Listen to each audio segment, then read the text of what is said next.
So, when last we left, just to recap a little bit, go ahead and share this part of the screen.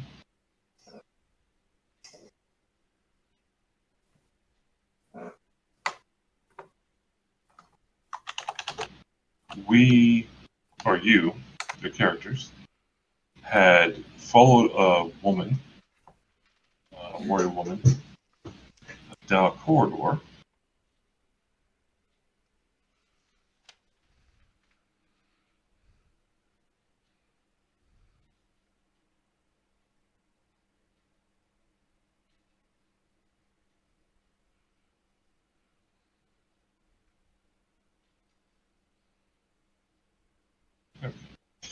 And she had come out of her room at the end of the corridor. There was a statue. And let me go ahead and read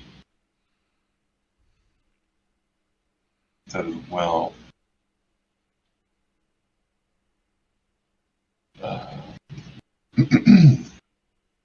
There's a statue at the end of the corridor. You see a glittering statue. The statue appears to be of a similar version of the bearded man wielding a lightning bolt you saw on the top of the pyramid.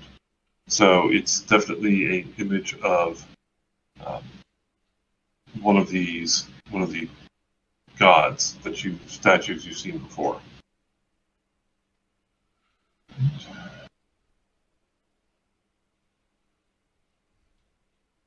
There we go. And she opens the door, walks out of this room. She had disappeared down the hallway. She walked out of the room. And you can see there are two doors here. She came out of this one.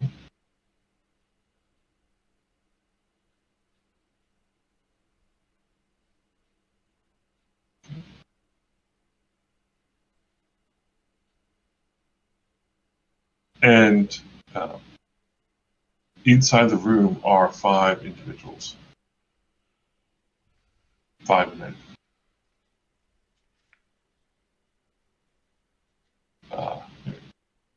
The room has 3 double bunk beds along the walls.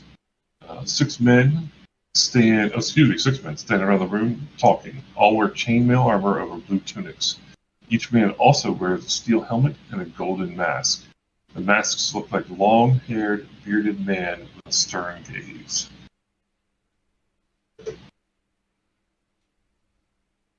What would you like to do? They seem to be surprised at your appearance. But they have not drawn any weapons yet.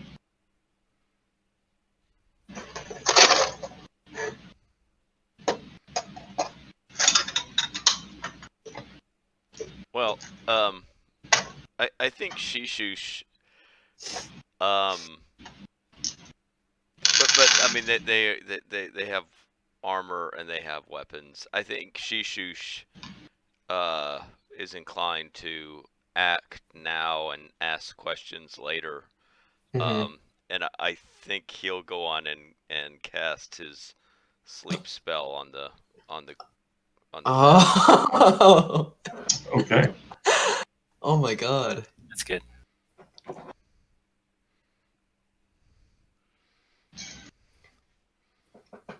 And I think for this, the number of creatures affected is going to be dependent on their hit dice. Right. So if they have, it says 1 or 1 plus 2d8, if they're 2 hit dice or 2 plus 2d6, and so on and so forth. If they're 3 or 3 plus, it would be 1d6. Okay.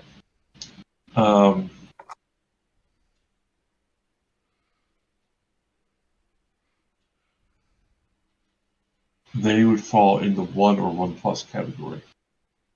Okay. Ooh, nice. Let me bring up my Google Dice here. So that gives me 2d8. How many did you say there were? There were 6 total.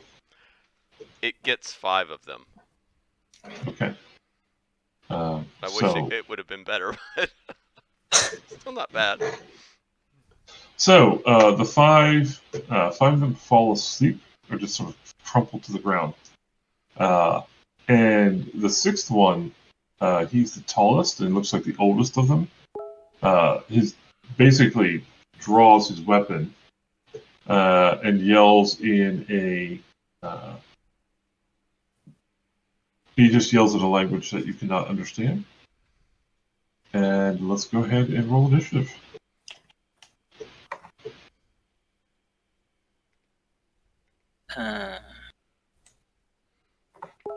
Oh, actually, I'm sorry, yes. So let's go down to initiative. Let's see.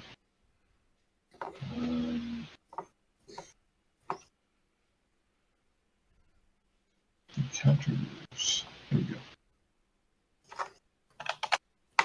Just to give everybody a quick reminder. So he is not able to act this turn. Actually, I should say he is surprised. But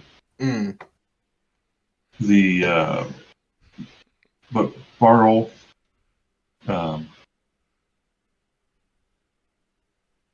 and Roland are not surprised.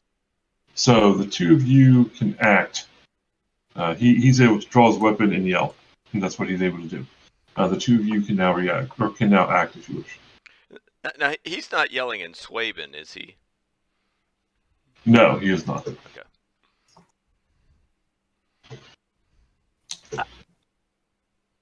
Okay, so this goes in those 5 kind of rounds, right? Like each round is kind of separated into the 5. That's right. Yep. So the first one are attacks by surprise or backstabbing thieves. So attacks by surprise would be you guys. Oh, okay. I guess then Roland's gonna run at this guy and try to kill him. Or maybe try to knock him out. I don't know. Give him one of the, pommel of the sword or whatever it's called to the head. Okay, you're gonna try to attack subdue him. Okay, that's fine. Yeah. And let me go to my Google Dice here. I think I will. Before I think Bartle will actually get off his shot first, so he'll. Oh, right. I'll fire my crossbow, and then Roland can charge. Sweet. Okay. Timing of that. Yeah, it goes by dexterity. So. Right. But I only got a 3, so I missed. Okay. Crossbow goes twing, bounces off the wall behind him. Now, do I have to move to get to this guy? Because in that case, I think I can't attack him this round. Not really. It's not very far. Okay, cool. All right, so let me see what I roll here. I get a 16. Okay. That's close, actually. Let's take a look. 4 fighters.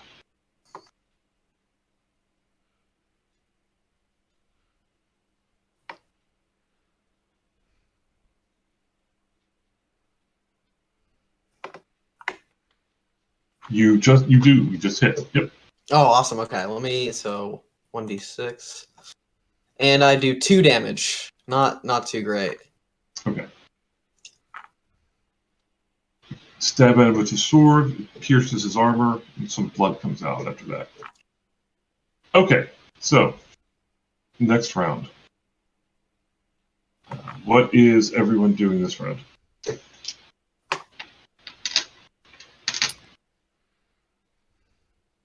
We'll start with Bartle. I will. I'm actually going to. I figure I'll let Roland take care of the close combat here. I'm gonna get my crossbow back ready and go kind of peek out the hallway, just kind of back up that hallway back towards, I think, down where that woman went, just to make sure no one's coming. Okay. In case anyone heard. Sweet. I'm not being a coward. I'm being strategic. Yeah, Roland's just gonna, try try to subdue this guy without killing him, if possible. Okay. And Shishush. I think what Shishush will do is take out his dagger and approach one of the sleeping people and tell this guy, I guess using just the common tongue, right? Mm-hmm. Surrender or your companions Ooh. start to die.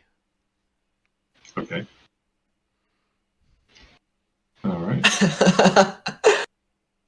And it looks like he is, because you haven't said anything yet, it looks like he is getting ready to strike at Roland. So, oh god. Okay. There's no attacks by surprise, there's no spells or spell effects going off. You're reloading your crossbow, is that right? Yes. Okay. And then you're headed down the hallway a bit. You do hear some noise coming from this room here, the next door. And so, Melee, what's your dexterity? My dexterity is 10. Roland, what's your dexterity? 15.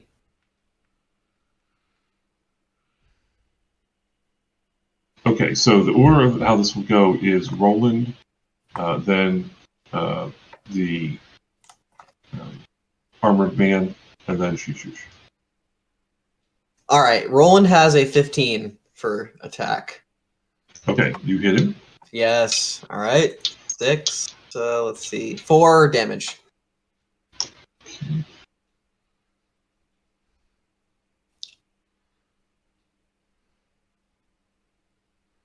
Oh, okay. Yeah. And Roland's just like, just go to sleep.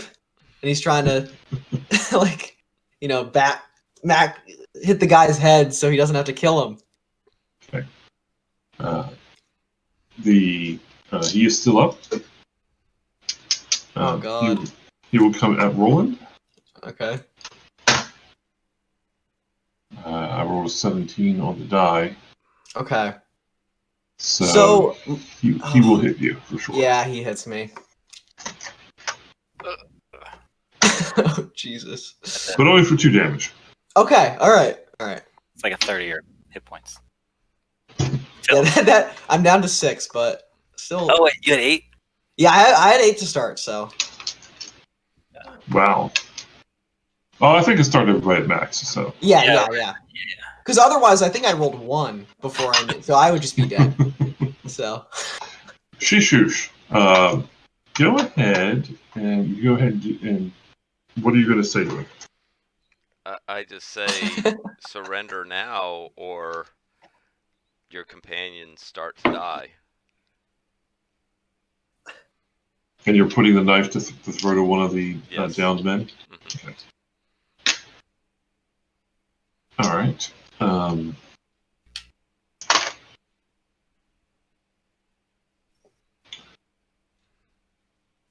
At the end of this round, the door opens, and the first 2 of 5 more men come standing out.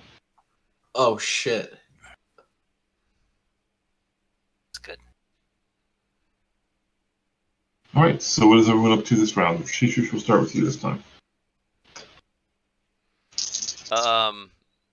I guess I will try to see if this guy is inclined to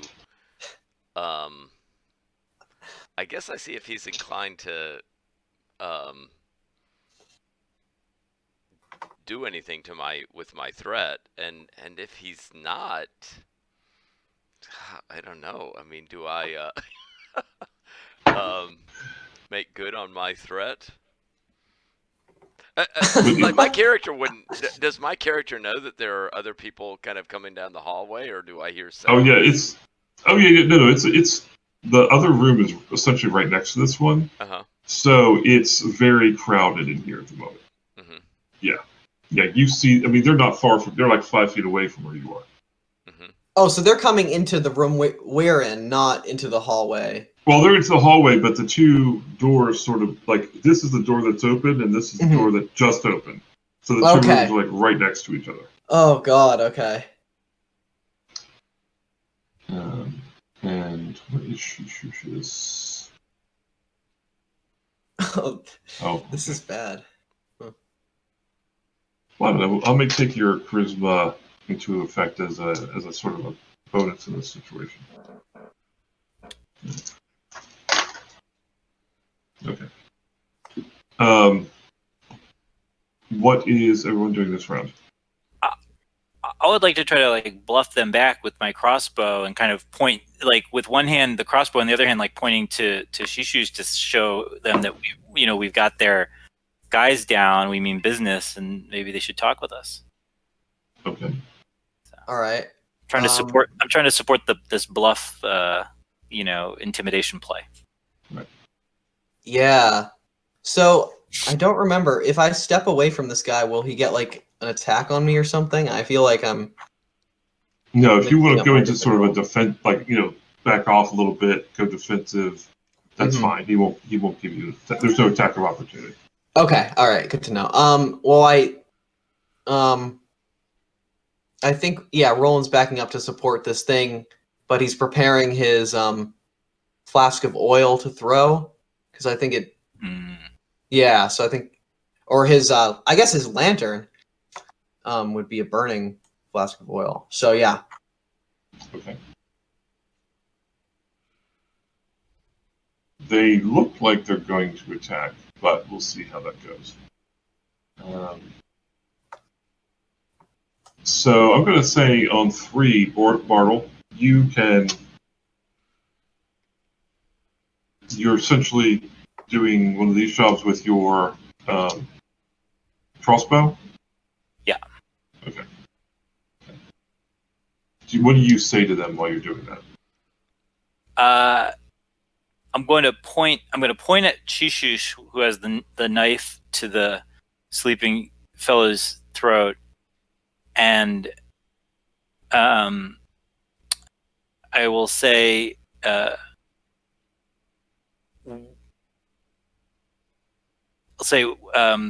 stop. Let's talk.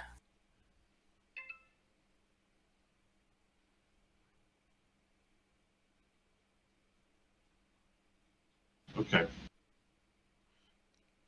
I don't really know if they'll understand me, so I'll be speaking loudly in like monosyllables, because that will make me understood. Okay. All right. I'm gonna roll a reaction roll for these guys. Oh, it's fine. My intelligence. Great. Okay. So, the leader, the guy with the fancy helmet, holds out his hand to the others for them to stop.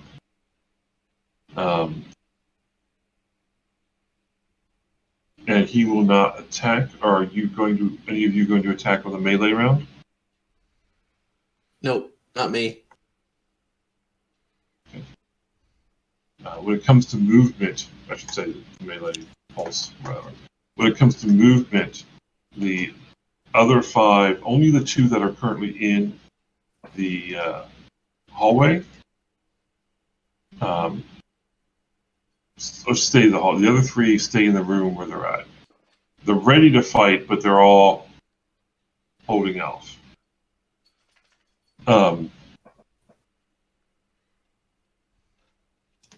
Shishush, you hear. It's so long since I've had one of these things. But you hear in your mind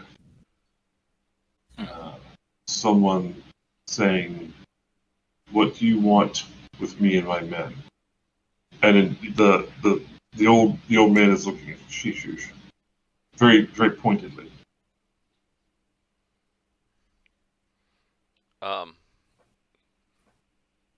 Shishush will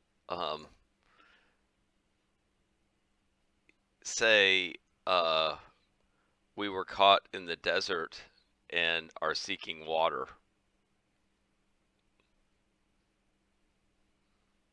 What have you done to my men? They are unharmed.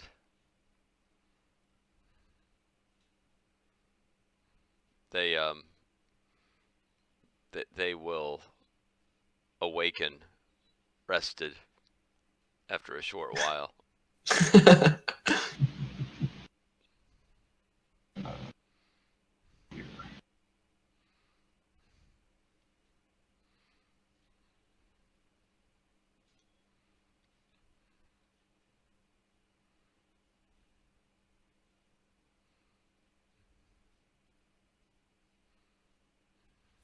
Okay.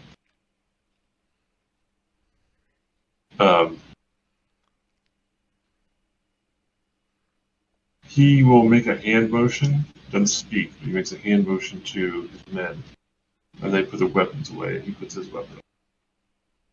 What do you all do? Oh, go ahead. Yeah, I'll lower my crossbow a little bit. Still out. It's still loaded, but I won't be pointing it at them for the moment. Okay.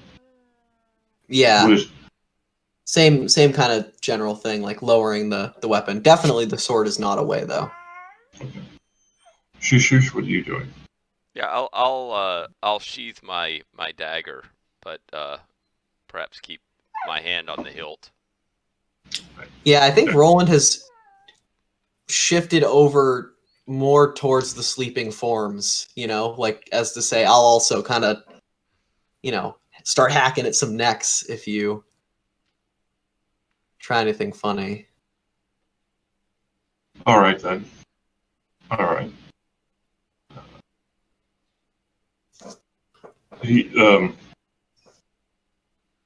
He will say to you, "Is it possible to awaken them now, or wake one of them up?" He will say, "Wake one of them up to show me that you're not lying. Well, Just one." I'm not. I mean, is that it causes a slumber to fall upon the creatures for well, the duration is 4d4 turns. Okay. Does it allow you to give them a hard slap? It does. I mean, it just says it causes a magical slumber to come upon any creature except undead, with no saving throw. So it from Blueholme it doesn't. Doesn't give that. Okay. Yeah. All right. So what do you say to him then? Well, is this something that I would know about my sleep spell? I mean, is like Yes. Oh yeah. You know exactly how it works. and can you wake them up from it or? I'm going to say that since it's your spell, I know that in other editions, a good hard slap or something along those lines will wake them up. Let's see.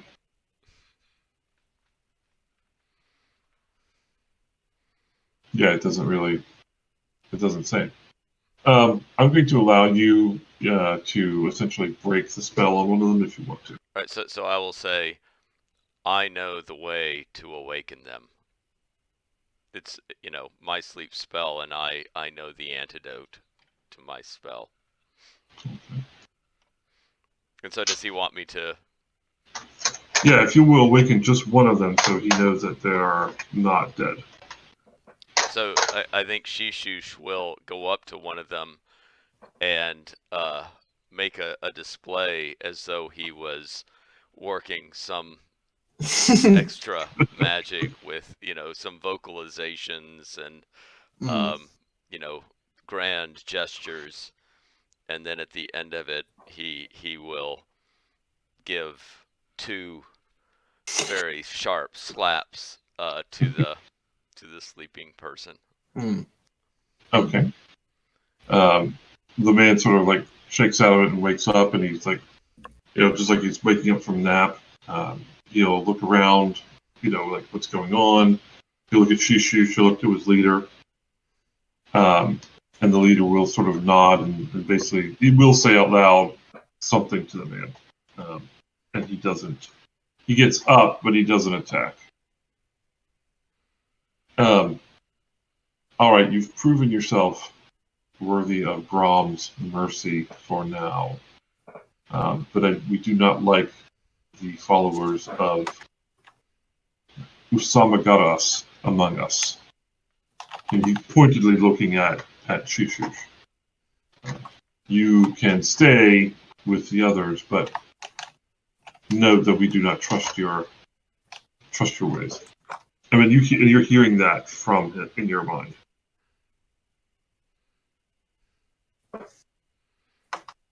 For everybody else, it's just this staring, everybody's sort of staring at each other.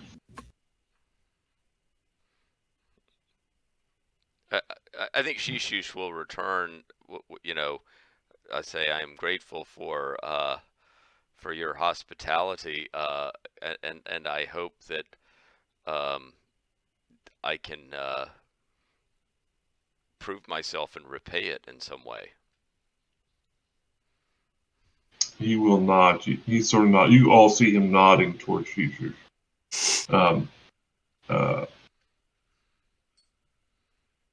He will, and he will look. Like I said, he's put his sword away. He's looking at his wounds. He wipes his hand on his tunic to get the blood off, and he extends his hand out to Roland.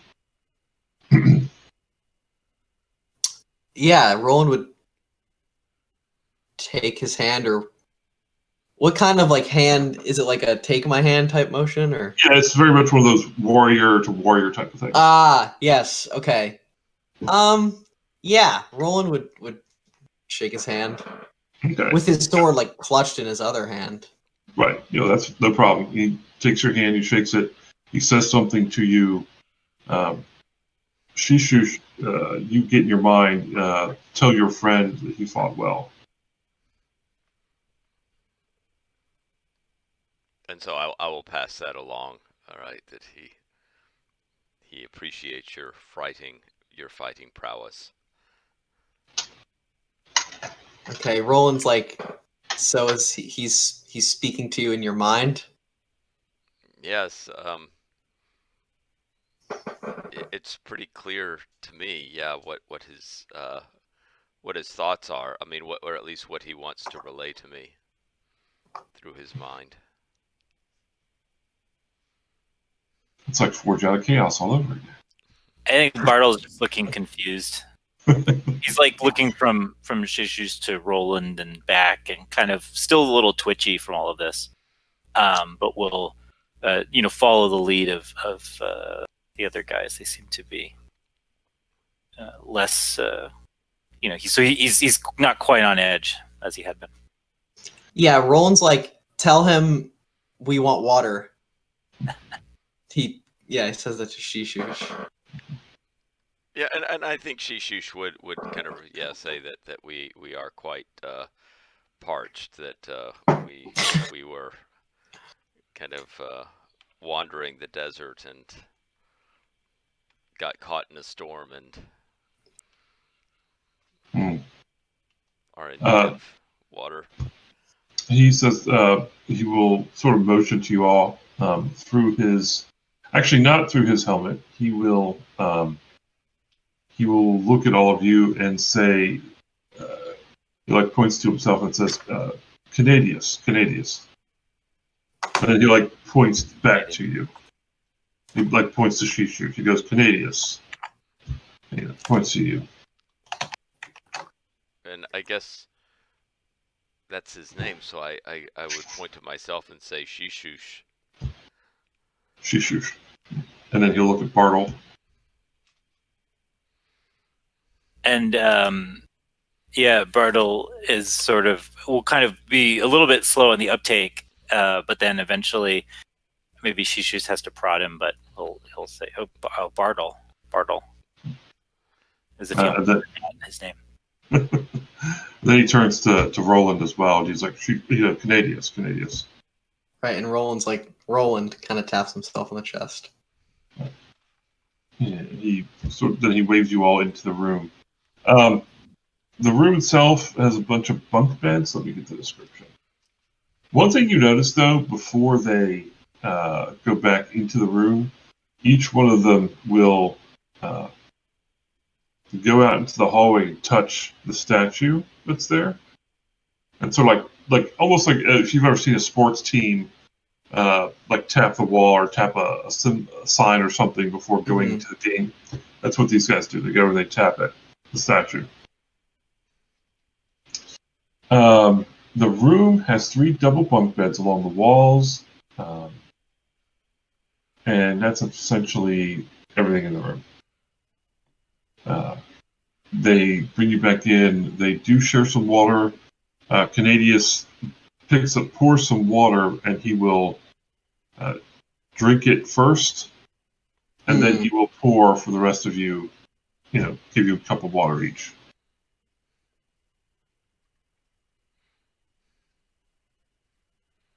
Happily drinking it up. Yeah, Shishush will. I think it sounds like we would all be quite parched. So I think, especially after Canadius shows that it is apparently safe, he would drink it. Yeah, Bartle's eyes are bugging out as soon as he sees the water and is just trying to hold off from kind of grabbing it from Canadius. But he waits his turn.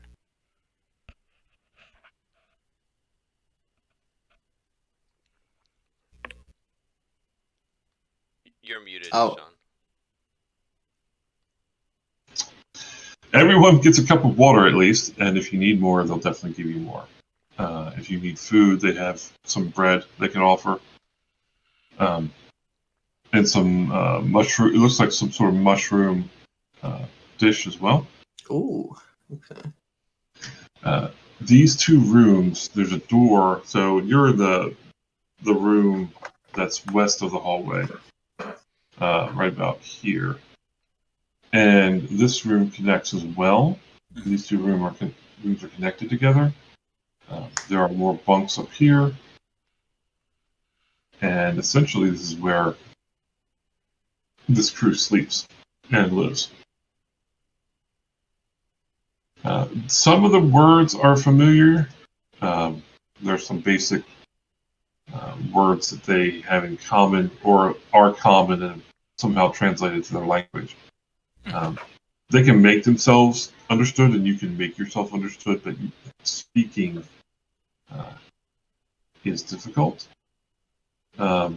Although, actually, look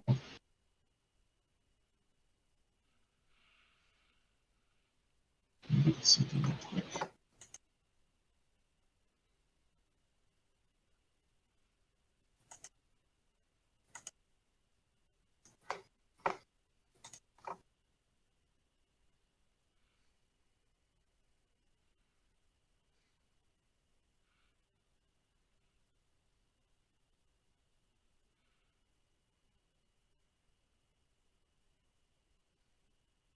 Okay, so Canadius will speak in a sort of a slang, almost a completely different language, really. And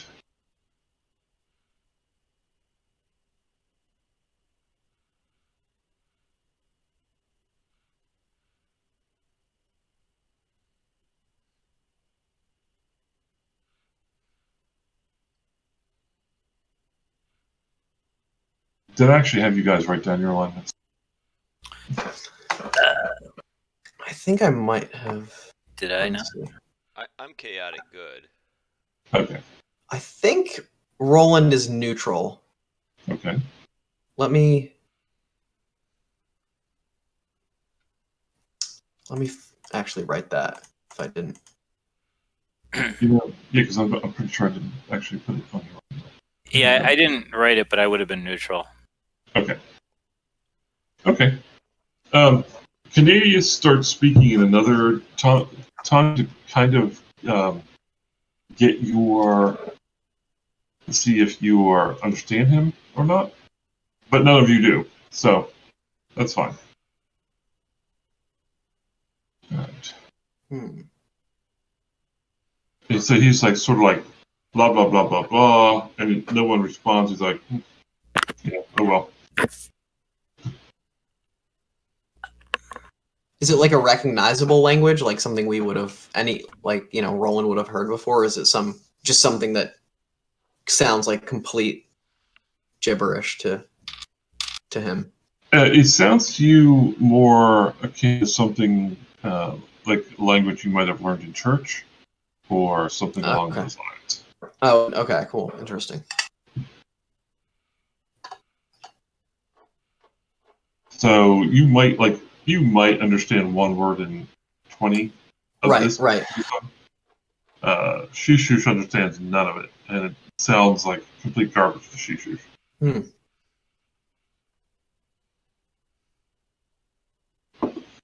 To Bartle and Roland, it sounds like, they use the word is.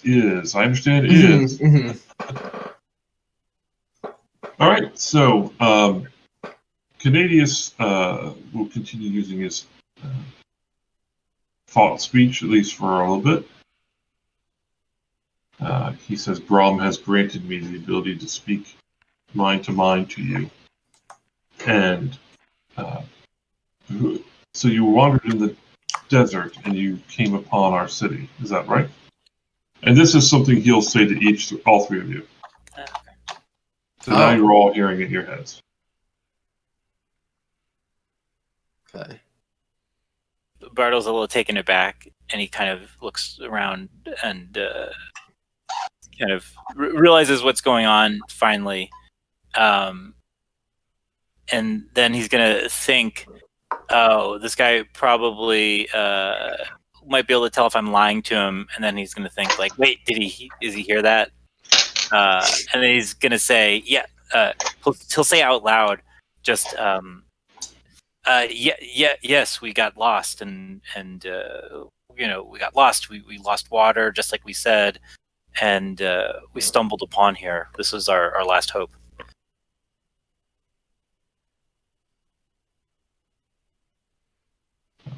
Well, our city has been welcoming to travelers for thousands of years. Although the desert has made that difficult of late. Remind me, when we first entered, the body that we found in the door,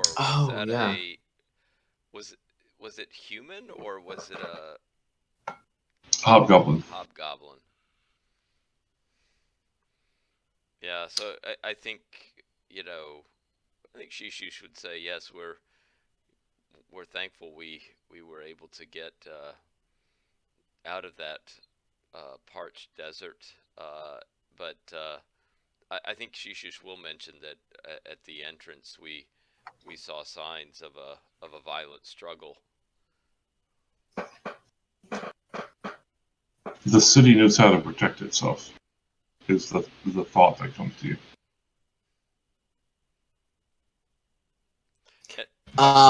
Roland would say, what is the city protecting? It's people, the worshippers of Gorm. Gorm.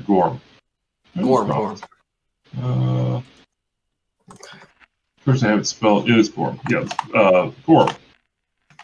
It's Gorm protects his own, and then he sort of like, somewhat reluctantly, he says it also protects the warrior maidens and the magi. And when he says magi, he looks again at Shishush. Like a bad plate of sushi. And I'm assuming, was it Gorm or Grom? I know. It is Gorm. Sorry. Gorm. Yeah. Is Gorm some real low key niche god that no one's really heard of, and he's just the god of this city or something? Or yeah, he's probably a local deity or demigod. Okay.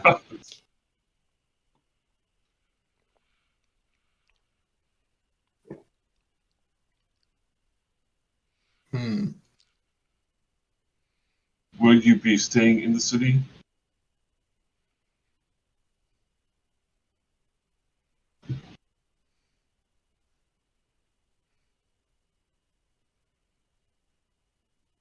Um, I think Shishush would think, well, we don't really know much about this place. Would this be a good place for us to stay?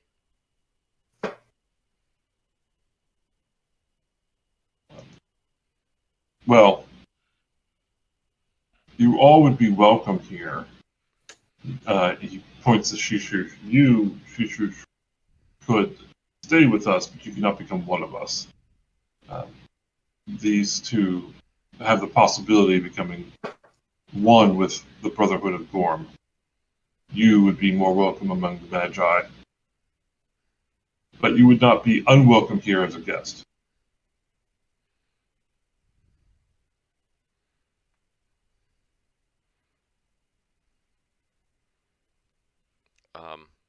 I mean, Shishush is inclined to say, well, I feel blessed to have such an offer to be a guest here.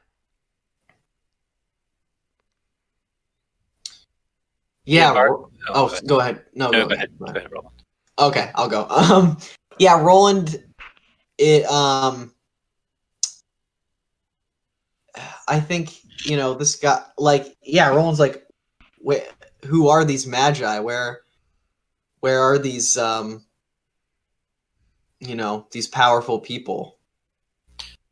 Because this guy's kind of sounds like he's afraid of them or something. You get the distinct impression that he's uncomfortable with Magi of any Right. He sort of like waves his hand like this, and he thinks. He says out loud something, and he thinks to himself or thinks to you. They live below, and they live in the areas below.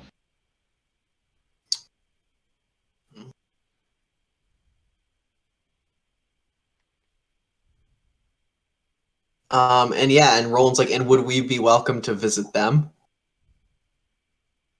If you, he sort of stumbles with his thinking. Mm-hmm. He's like, yes, you would be welcome, although your friend would be more welcome than you.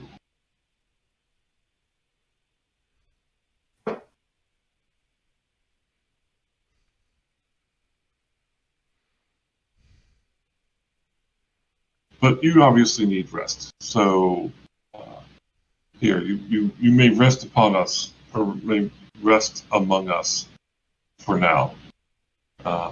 And tomorrow you may decide where you wish to go.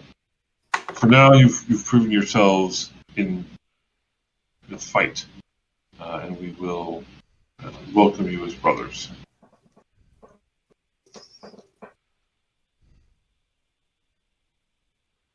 Yeah, Okay. Bartle will say thanks. I don't think I could face the desert again right now with how I'm feeling.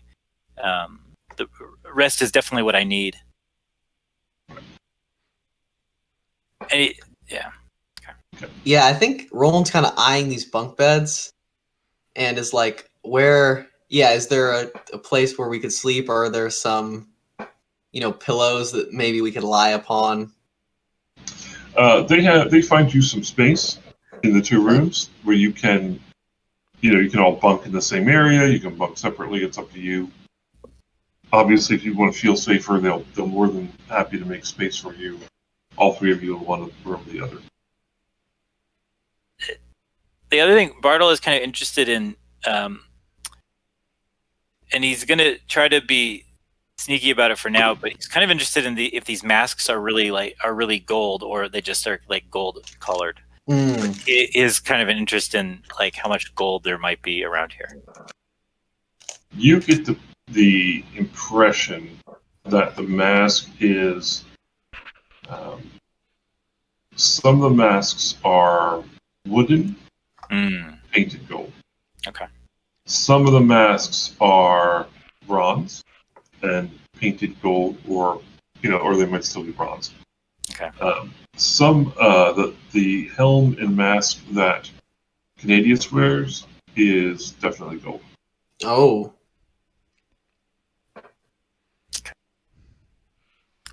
I'll take a note of that for later.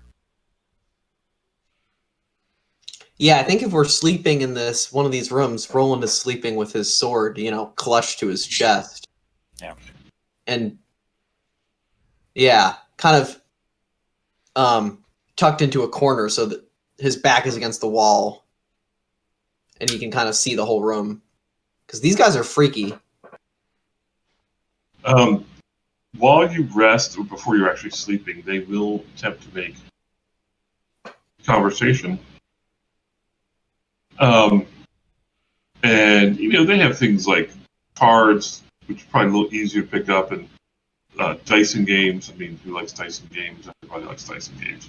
So they'll include you in their Roland, especially Bartle to some degree. They will be polite to Shishush.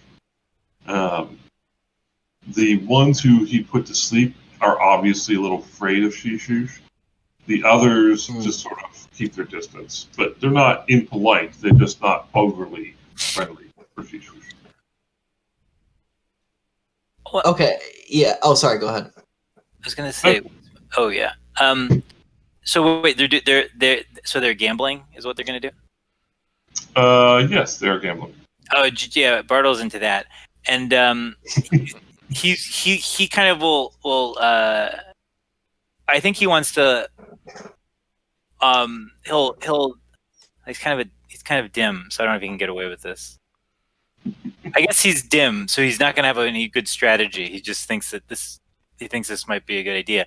But he does have 5 gold pieces from kind of civilization, so he'll take one out and kind of see what reaction that gets from them, if they seem to think it's valuable or not. They're interested in it. In fact, they'll trade you your gold coin for one of their gold coins. I think I'll do that. And they're definitely going to, they're definitely finds it interesting. And a few of them get the like one of them will sit there with a gold piece and be sort of like he'll like point his hand towards the ceiling and he'll be like blah blah blah blah blah. But some of the others are like one will be like, oh, what are you talking about? And another one will sort of like be dismissive, like there is no such thing as we didn't land on the moon and the world was flat. And some of the others will just sort of listen in rapt attention. So you're definitely an anomaly to them. They're not sure where you really came from. Okay, yeah. And if they, they want Roland to play with them, he's playing, but kind of in this, like if you were playing a game with someone who's mad at you or something, and you're really kind of being quiet and really careful. Yeah. He's kind of freaked out, I think, and isn't really. I mean, he doesn't act. I think I spent literally all of my money buying items, so he doesn't have any money to gamble. So I'll loan you some. Reasonable rates. Just take one. All right, so basically, by the end, the time you guys really need to get some shut eye, you will have broken even with the gambling.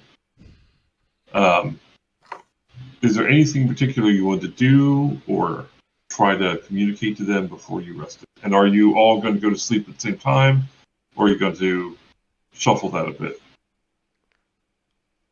I think Shishush, while this is going on, just in terms of where they're hanging out, I think he'll kind of just survey the area. I mean, I think it if I have the time, just kind of see whether there are any secret doors in the area that I would pick up on? So it's mainly these two rooms that are the barracks. Right, and these rooms, there's another door. There's another set of doors that lead out to the west. Mm-hmm. Oh. I will reveal that part of the hallway because you probably see that from the door opening and closing as they go out. And there's another door down here. And is that other room just another barracks room, or? This room is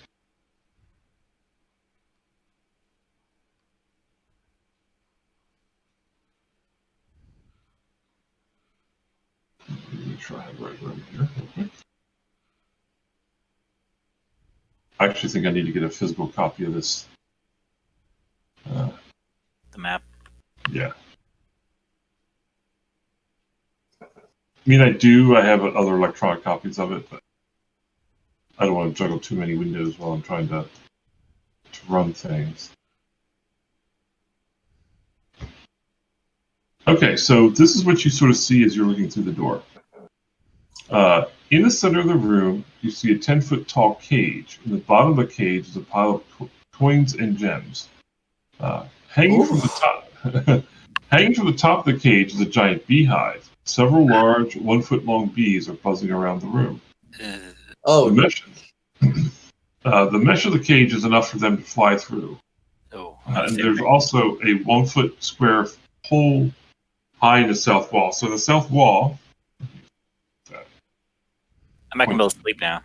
Yeah, that's horrifying. Especially after the last bug. Oh yeah, the fire beetles. Fire beetles almost killed me. So down here, this part of the wall is a 1-foot hole that leads somewhere. Mm. Oh, like are bees like flying in and out of the hole or something like that, or? Mm-hmm. Oh my god. And what are the soldiers doing with this room? Do they walk into that room, or do they stay out? Yeah, they seem to walk into the room without much trouble. Oh my god. So it's like a pile of gems and gold, like a big. Yeah. Like, oh wow, okay. These bees do look purposeful. Mm-hmm. You know how like the bumblebee will sort of bounce around, Right. and honeybees, same thing. Well, these bees look mean, like really mean. Right, and is it? I mean, these are you said like 1-foot long bees. I mean, the sound of their wings must be kind of deafening, right? Is it really loud? Right. So when you open one of the doors, you do hear a right. Yeah. Oh my god. Okay, I think if we get a little, maybe after the game or whatever, I think Roland's whispering to the two other people about that's a fortune in there. Yes. And maybe we could, I mean, everyone knows that bees don't like smoke and stuff. Maybe we could get these bees away from that gold and take it. I wonder whose gold that is. Yeah, I think Roland actually would say, maybe while we're gambling, and sitting with those guys, he probably would have said at some point, like, that's a lot of gold. That's maybe talking to the if the leader guy's still around. I don't remember if he left, but that's a lot of gold and gems. Why are they there? What are these bees doing? Kind of trying to be a little like, I mean, who wouldn't, right? Like, I don't know, if you walked in someone's house and there's a huge pile of $100 bills, you'd be like, oh my fucking god. Right, yeah. What's that doing? Where'd you get the... Yeah. Yeah. So yeah, you could more or less make yourself understood, and they basically pantomime back to you that it's their collective treasure, and the bees are guarding it. Oh, right. Okay. Yeah.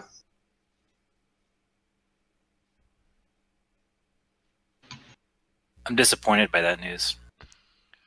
Yeah, that's And I still don't like those bees. I think Bartle isn't going to really be able to sleep well. He's going to be up in a corner away from the bees, mhm. having his crossbow out. Yeah. I think, like, and Roland's probably like, maybe we could. I think, like, how loud are these doors when they open? Okay, actually, I was thinking that Roland might try to, you know, put something in one of the doors to make it so that you could open it, like to keep it open just a little bit so that at night you could kind of open it. But then I'm realizing these bees are so loud that if you open the door, the whole room's going to be flooded with the sound of wings. So I think it's just a lot of gold, but I don't know if there's anything that is on Roland's mind of how to get it. And Yeah. you do get the impression that they are pretty. That there's always somebody awake in this room. Okay, right.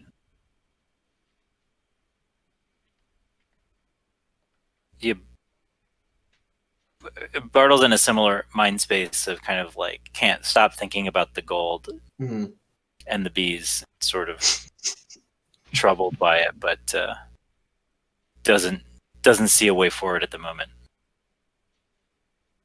Okay. So, is there? Are any of you going to do anything unusual during the night while you're trying to get rest? I don't know if this is unusual, but I think Roland is whispering to Shishush, like, when can you put these guys to sleep again? Could you put they're all in the room now. If they were sleeping and then you put them, deeper into a magical sleep, maybe that could be the time when we could kind of make it out of here with this pile of gold or something. Yeah. Well, Oh, I think you're muted. yeah. Now is Canadius? Can I get a sense that Canadius will be sleeping in one of these rooms? Yeah, you will be. Yeah. Well, because the other thing that's crossing Shishush's mind is that maybe instead of getting the sleep, a charm person cast on Ooh. Canadius could be a kind of interesting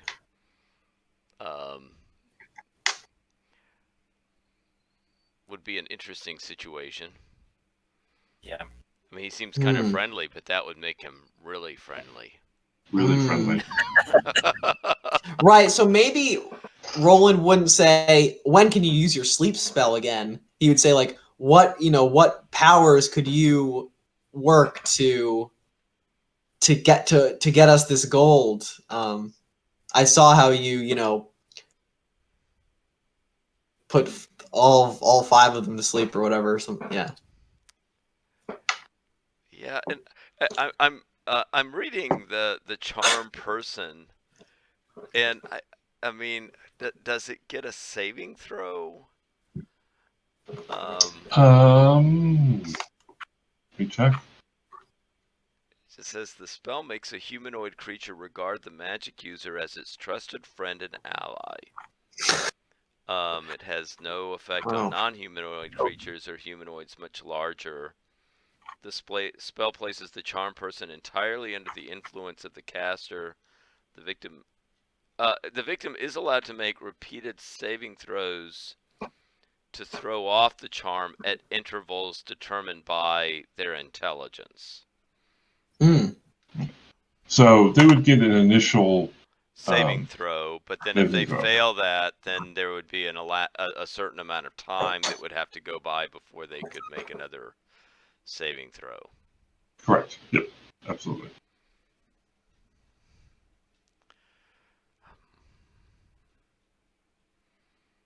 Well, Which, even if he has a high intelligence, will still be a 24-hour period. I mean, if he was like really intelligent, right, it's every day, but that's a lot of time. It really is.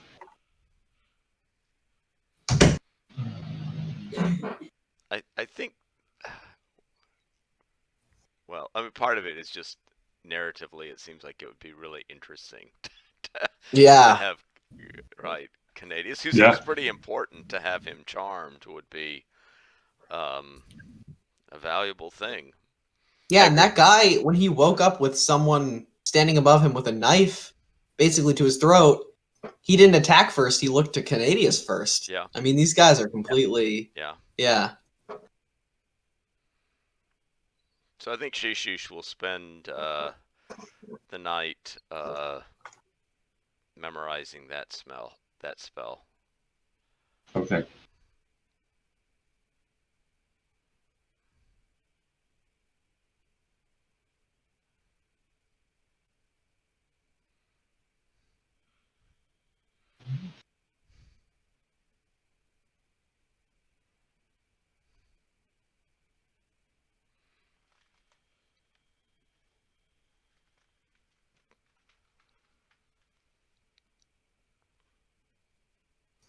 I would have to imagine Canadius with this mental stuff is probably a fairly intelligent person, but Yes, he is. And you notice from time to time, all of you notice this from time to time, that he sits while others are interacting with you. He sits and just sort of studies you, as it were, or concentrates on each of you. All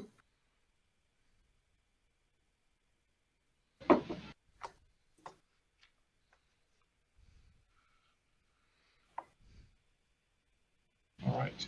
So you're going to spend 8 hours sleeping, Sheshush, and you're going to get Charm Person. yes. Anyone who was wounded, I'm going to be a little nice. You get a hit point back for resting. Oh, nice. That's helpful. Although Bart will lose a point of sanity for being so near the bees. Okay.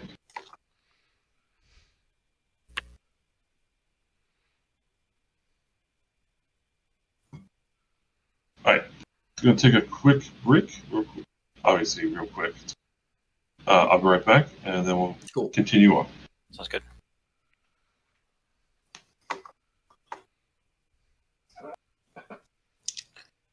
You know, it's funny what characters in different role-playing games will be comfortable with by default.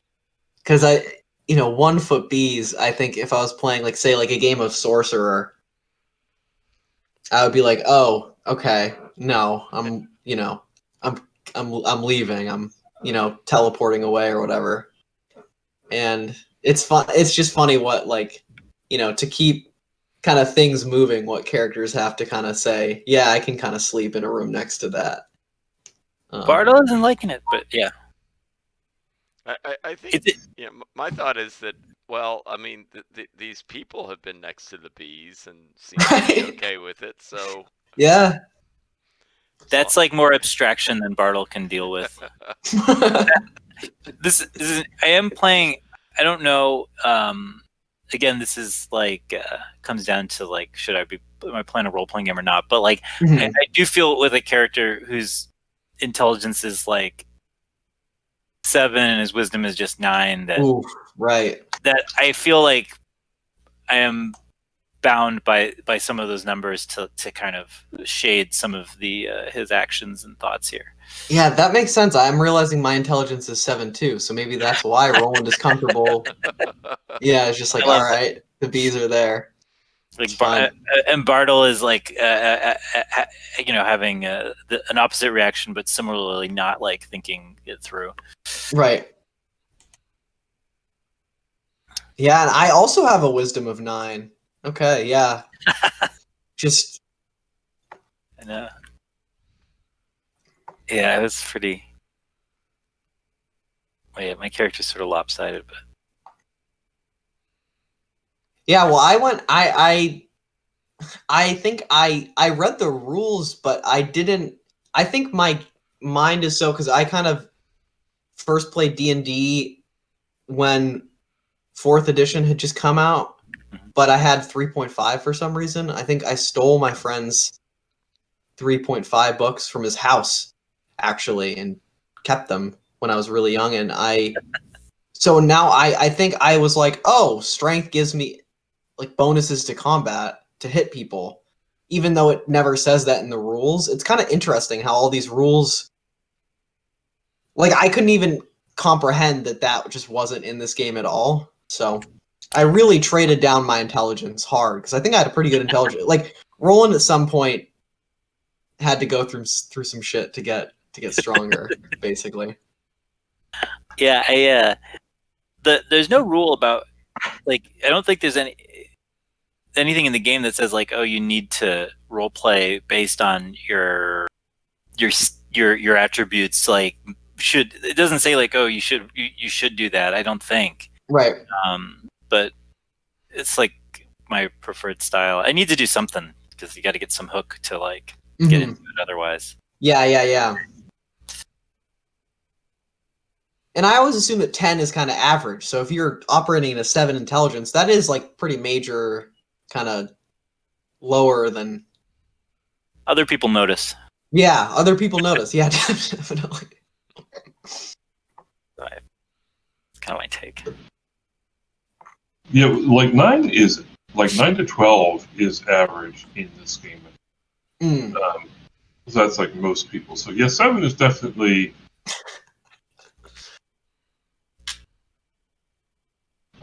a noticeable difference. But it's it could very well just be a difference in education. Bartle knows a lot about a lot of things, but philosophy and history and common sense. Well, philosophy, history, and rhetoric are just not one of those things. Yeah.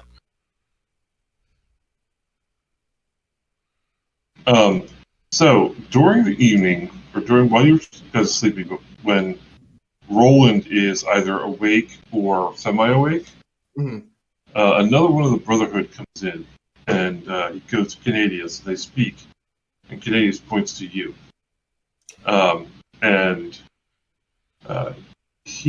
That man looks at you and says in a language, like uses a little bit of hand motion, and in a language that you understand, let's step outside and talk. To me? Mm-hmm. Okay, I'm picturing that we're all sleeping really close together. Mm-hmm. And, as I'm getting up, I'm kicking whoever is below me in the head or whatever to wake them up. Not in like a crazy kick, but like a tap that would, make someone go like, what? And then whoever's sleeping kind of below me is in like at my feet. I'm waking them up as I'm getting up to go out. Because I'm not going to say no, but I just want someone to be awake just in case. All right, go ahead and roll a D3. 1 to 3, it's Shishush. 4, it's sorry, a D6. 1 to 3, Shishush. 4 to 6, it's Bartle. Okay. I got a 3. Okay, Shishush. Okay. Anywhere to spell? No, I'm kidding. You didn't. Shishush, you're sort of like rocked awake. You see Roland get up. He and a guy in Grom are walking out the door. Gorm, sorry. Gorm. And Roland, his sword is not out, but he's got the hand on it, Okay. So this guy is speaking your alignment. Oh. He's also neutral. And he says to you, Brother Canadius wants to know why you're really here. Yeah, Roland's like, oh,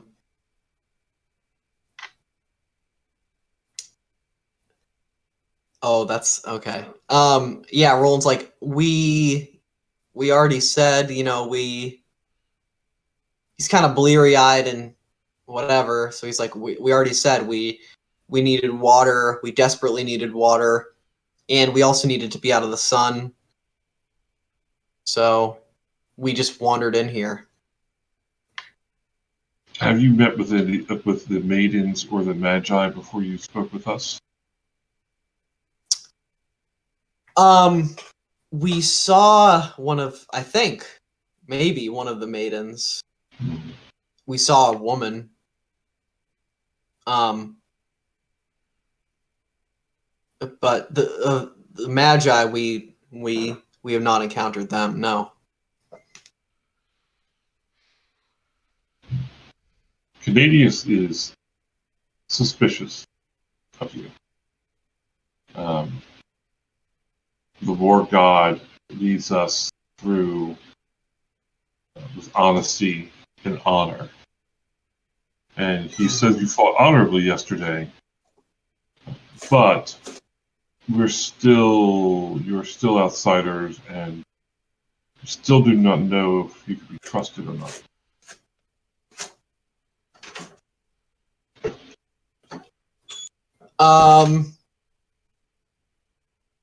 Does Roland know about Shishush's charm plan for the next day? Like, did we discuss this? I don't know if that had happened. It's up to you guys if you were discussing it or not. I think Shishush would probably, in a private moment, would kind of say that he thinks he has the ability to make Canadius a little bit more friendly through magical means. Okay, so Roland, kind of bleary-eyed, says, I think, tomorrow maybe Canadius will have a change of heart. I think you should just give us a bit more... And then, yeah, I think you should just give us a bit more time to prove that you can trust us. What's Roland's charisma? Let me see. I don't think he's... 7. Okay.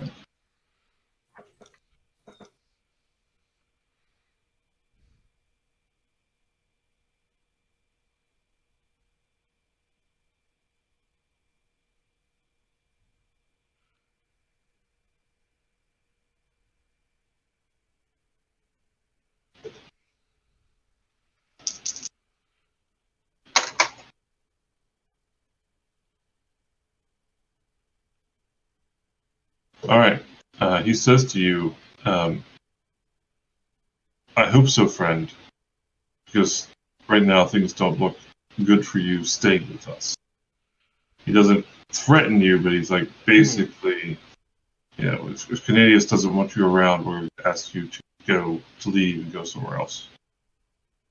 Okay. Yeah, Roland kind of he kind of grunts and goes back to lie down. And yeah, if his sword wasn't clutched in his hands before, now he's, holding it and he's not sleeping anymore. Okay.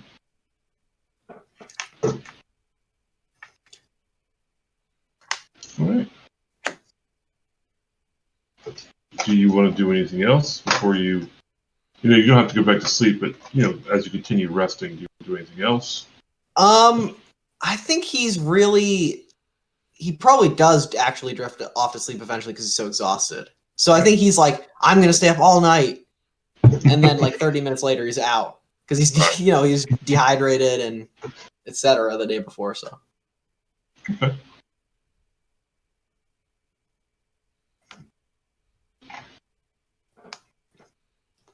All right. Next morning comes. There are 4 of them in the bunk area. 2 are asleep. 2 are guarding the doors. And actually, there are 6. So 2 are guarding the doors, and 2 are have some breakfast and some water for you. They say to you, "We're going." One of them is the guy from the night before who's speaking to Roland, and he says to Roland, And Bartle, you are neutral as well, correct? Yeah. Okay, so you understand what he's saying. Okay. We're going to take you to Canadius, and there will be we will be speaking with the warrior maidens. And the Magi. When he says you, I guess Roland just says this. When you say you, do you mean just me? Because I'm not going anywhere alone. Oh no, he's like, no, sorry, no, all of you. Okay. Yeah, he generally just misrepresented. He that's a mistake. Like, no, all of you. Okay. Roland says, before we go and see these warrior maidens, me and my friends, I'm just trying to say this without laughing. Me and my friends would like to kind of have a time to talk with Canadius about what is expected of us. If you would allow us, it doesn't need to be in private. We just need, to be able to, before we just head off, we'd like to have a little conversation with him, so we don't embarrass ourselves or embarrass you. Well, I'll be with you the whole time, and Canadius will meet us there. Okay. All right. Yeah, Roland's definitely shooting glances, to both people of worry. And he says, okay. Is Canadius just gone? Is he out of here? You don't see him anywhere. Oh, shit. Okay. He probably doesn't have to sleep with the peons in the bunk room. Right. Probably not yet. He's got the real gold. Yeah, he's got the real gold mask. Oh, God. Okay.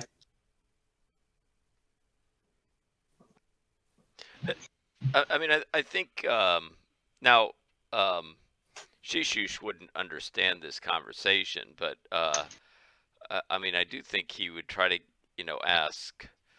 ask Roland, like, who is this, and what is his status on the hierarchy? I mean, is he important? I think Roland's just like, he seems to be just some kind of messenger or someone, maybe he's just the only person that happened to be able to actually speak to me. Right. That's what he will tell you that. Like, I can speak with you. We share a common belief, I guess. Right. So we speak the tongue of neutrality and everything. Yeah. And Roland switches to common. Right? Is that the normal? Is that just like straight tongue common? Yeah. Yeah, he switches to common when he's talking to Shishush. He's like, yeah, this guy.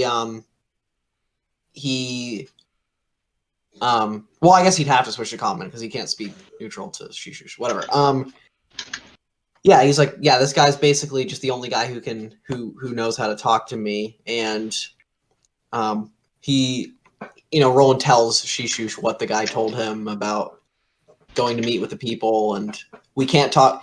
And he's like, yeah, and he said that we're not going to be able to see Canadius before. I don't know what we're going to do, because last night this guy told me that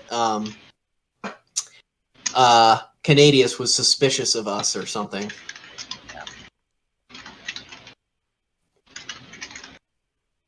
Maybe I should try to charm him. I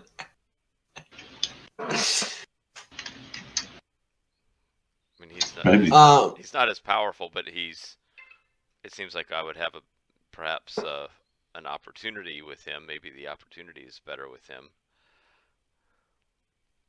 Yeah, I think Roland's pretty scared. So I think Roland would be like, please, use your magic. I know that you can get us out of this situation.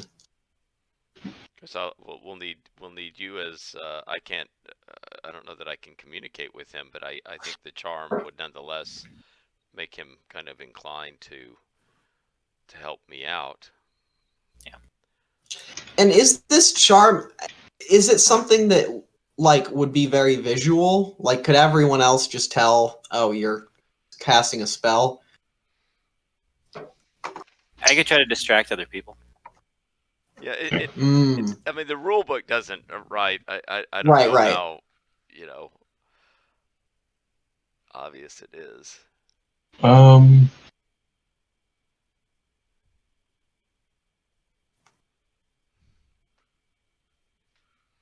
It doesn't really say, so it could be subtle. Something like charm person could be. You would think that charm person would be something that they'd want to be subtle. Yeah, that makes sense. Also, it would seem kind of useless if everyone could kind of, yeah. Yeah. Yeah, so I think I'm inclined to kind of look for the opportunity. I'll let my companions know that we can. It shouldn't be too difficult to set this up. But does he have a name? This fellow who were. Yes, his name is Chorus, and I'll write that in the. Actually, I'll write that in the Discord. Sweet.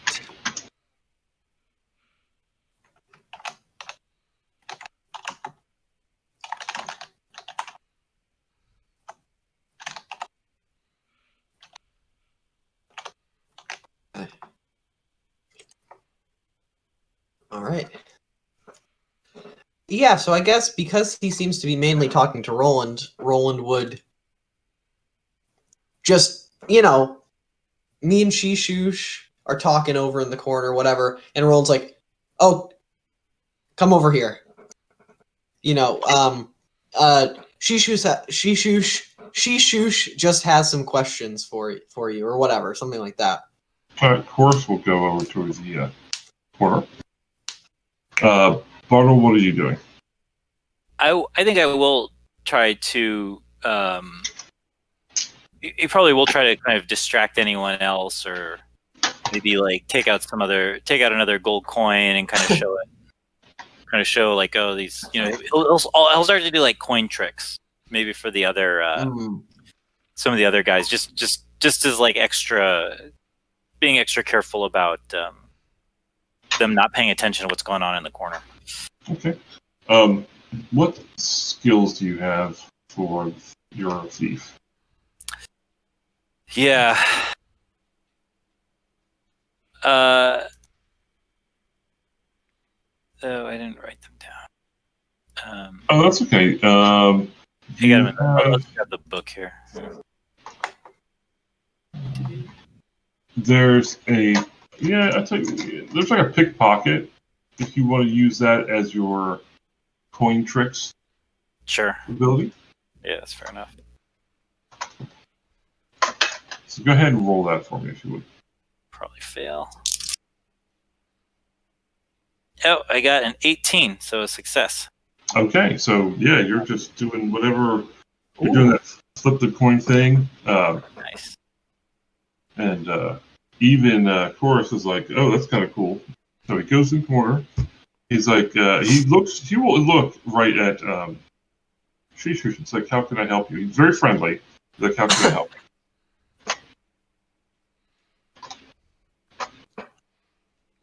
Yeah, well, and Shishush can't communicate with him, right? I mean, he needs to have a. Yeah, Roland. so I guess Roland's kind of translating as you speak. So Roland says the thing that he Of course, says. it probably makes it even easier with my spell. Like if there was a little verbal thing, he would just think I'm speaking in some other language. Right. Yeah. All right, so you gotta roll a saving throw. I assume you're casting a spell. Yes.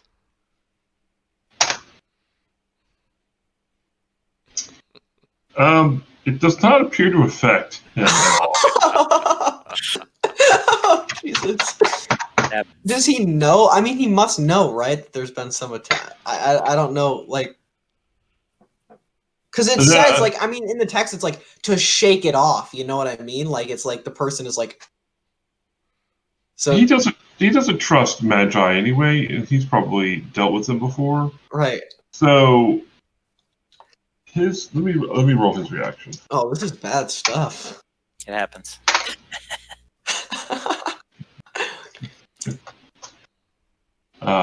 He just looks at you. She's like, "You, Canadius is right not to trust you, Magi." And he waves to three of you, says, "Let's go. We're going to the meeting now." Oh wow, these spells are exciting. Okay. I rolled a 20, by the way, Robbie. Oh. Yeah. Okay. Yeah. Roland is saying, no one can understand common here, so Roland's saying, to the other two, like, once we get out of here, it's 3 against 1, hopefully. 3 against 2. Another guard is bringing up the rear. Okay.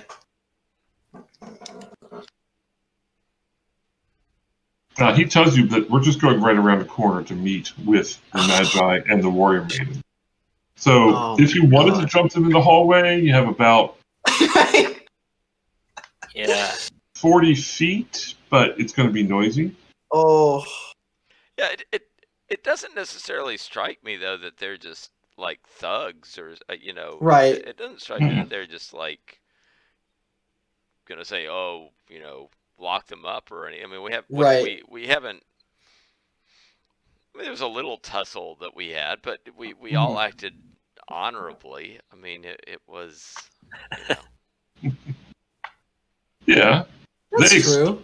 They expect Magi to Magi. They expect Magi to Magi. Okay, yeah. All right. So maybe Roland's not so worried then. They're probably not going to let you bunk with them anymore, but they're not taking back their water. Right.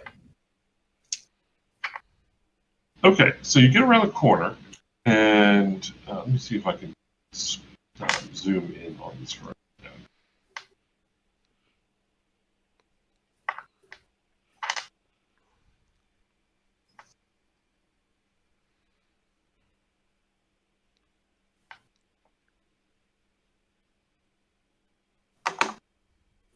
So you can see the room bigger again. It's back to the room that you came in with.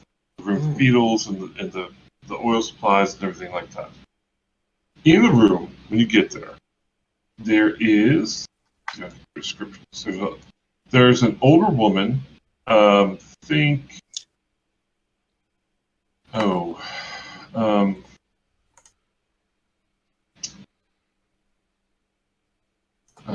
it's really super tall.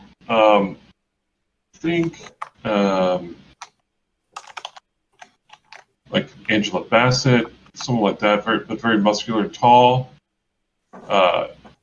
She has her mask off for whatever reason, and is standing there in the center of the room.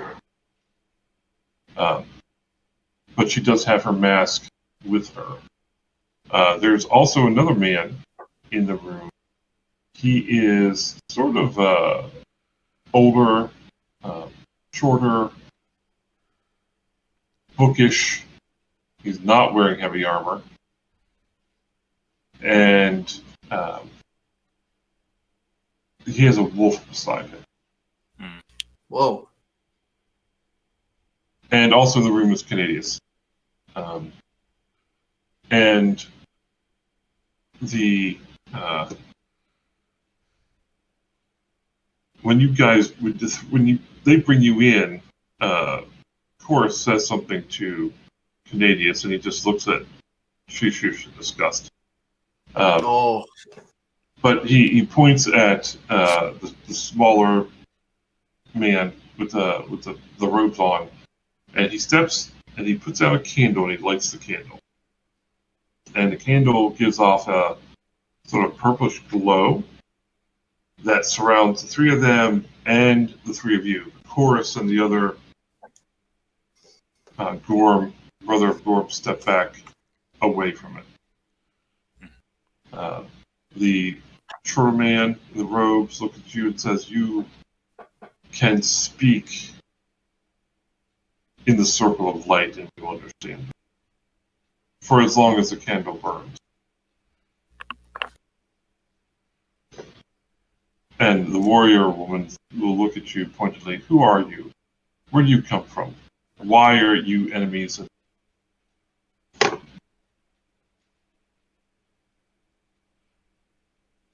Okay, Roland is shaking in his boots, like he's pretty scared. So she said, "Why are we enemies of Let me make sure I pronounce it right. Oh yeah, I did. The Syndaceans. the Syndaceans?" The Syndaceans. Let me write that well. Yes.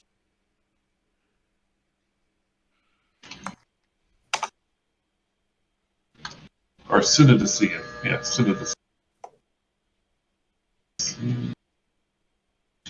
Gosh darn you, Tom Mulvane, your words. Whoa.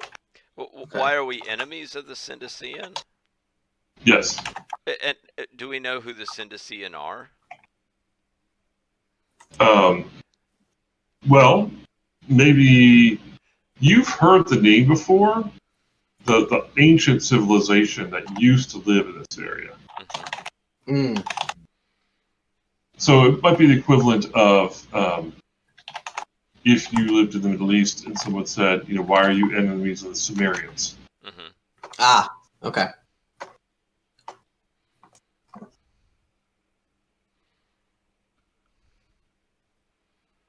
Roland is definitely not speaking at this point. When she says it, she does a circle with her hand and she says, "Why are the enemies of the Syndaceans? I do not wish to. Right. I do not normally consort with these two. Why are you a threat to us?" I mean, Shishush will look very confused and say, I don't know what kind of threat we really could pose to you. I mean, we're not being deceitful. We're traveling in the desert, and we became desperate because we had lost our way and found our way here in desperate need of water, which gratefully Canadius and his warriors kind of supplied to us, but we don't have any bad intentions towards you.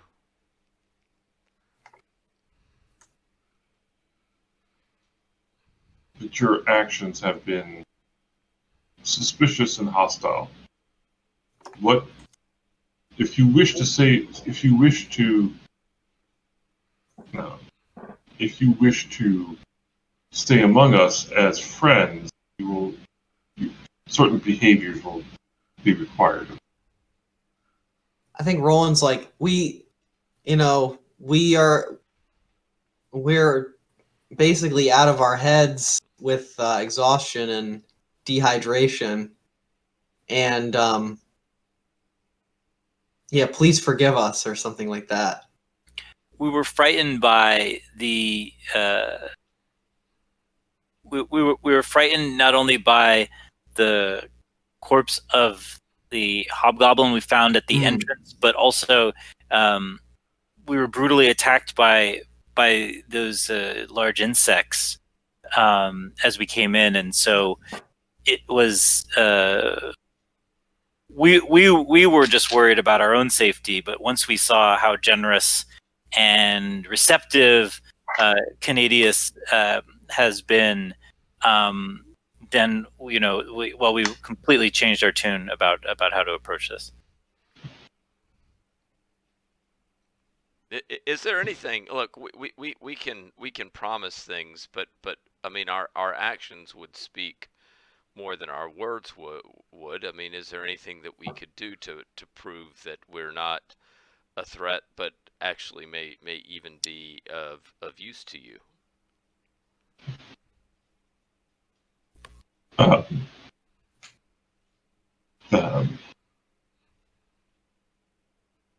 Well, first off, let me back up a second. They will all introduce themselves. She introduces herself. I am Pandora, leader of the Warrior Maiden,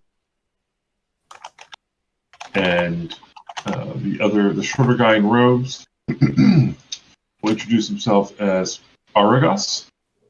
I'll write both those names down. Although Pandora is exactly as it sounds. Right.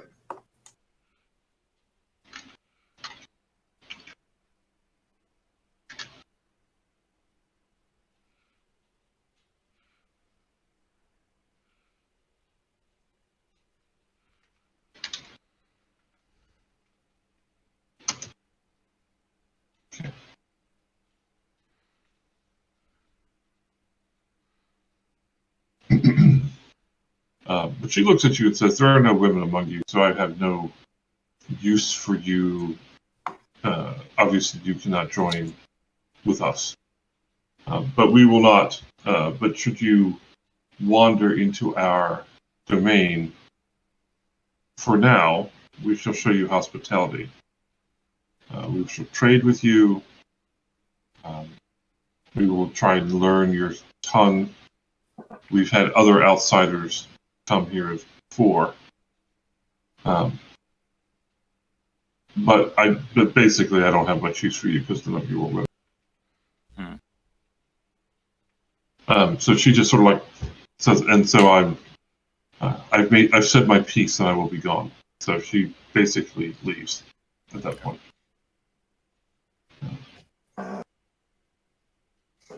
Aragas would point at Shishush and said, "I do have interest in speaking to you."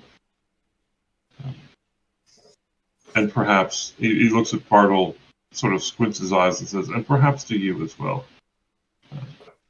No offense." He looks at Roland and says, "No offense, but I do not think that you would find much of interest in our group." Yeah, Roland's probably looking happy to not have to talk to another one of these dudes. Bartle's like, really? So Canadius will look at them. So it is settled then. We will allow the outsiders to stay. And Argus will sort of nod and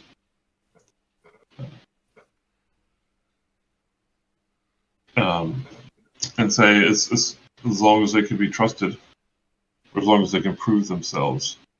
I think he kind of squints his eyes. I think I know of a way that you can prove yourselves. And as it's just about 11, I think we'll go ahead and end right there. Cool. Dun, dun, dun. You can prove yourselves. Dun, dun, dun. Yeah, Bartle is not as happy about that, but Yeah. let's see. Okay. Well, if we can- Oh, sorry. Go ahead. I was just gonna say, if I can rest another night, I can try another charm. Let's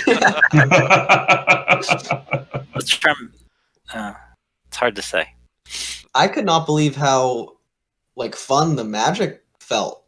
I was astonished by how impactful the sleep spell was, and the potential for the charms. I mean, if the guy hadn't saved against it, it's so cool. I was really stunned by that, actually.